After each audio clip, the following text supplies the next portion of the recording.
Peringatan itu hidup, bukan sekadar suara. Bismillahirrahmanirrahim.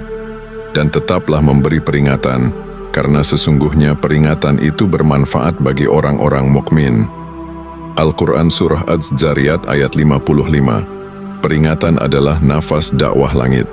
Ia bukan sekadar kalimat nasihat, tetapi denyut kerasulan yang terus berulang. Allah tidak memerintahkan sekadar menyampaikan ilmu, melainkan untuk mengingatkan, berulang kali mengingatkan. Sebab hati manusia seperti kaca, sekali dibersihkan ia bening, namun sebentar saja kembali berdebu oleh lalai.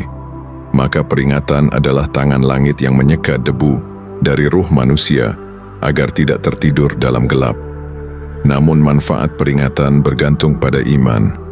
Allah menegaskan, tanfa'ul mu'minin, peringatan itu hanya bermanfaat bagi orang-orang beriman. Bagi yang beriman, ia menjadi penguat dan penuntun. Bagi yang menolak, peringatan itu tetap datang, bukan untuk membimbing, melainkan untuk menjadi saksi bahwa mereka telah berpaling. Peringatan adalah cermin iman. Siapa yang lembut hatinya akan tersentuh, dan siapa yang keras hatinya akan menolak. Peringatan bukan suara kosong. Ia bukan sekadar ceramah, bukan sekadar tulisan, bukan khutbah mingguan. Peringatan sejati adalah zikra yang hidup, yang datang dari langit melalui utusan yang disahkan oleh Allah. Kata-katanya bukan sekadar logika, tetapi saksi Allah yang menembus hati. Allah berfirman, "Barang siapa berbaiat kepada engkau, maka sesungguhnya ia berbaiat kepada Allah." Al-Quran Surah Al-Fat ayat 10. Maka peringatan hidup hanya sah bila datang melalui tangan yang disahkan langit. Wahai manusia akhir zaman, engkau hidup di tengah hiruk-pikuk suara dan nasihat yang bertebaran di mana-mana. Namun mengapa rohmu tetap hampa? Karena yang kau dengar hanyalah suara manusia, bukan peringatan langit yang hidup.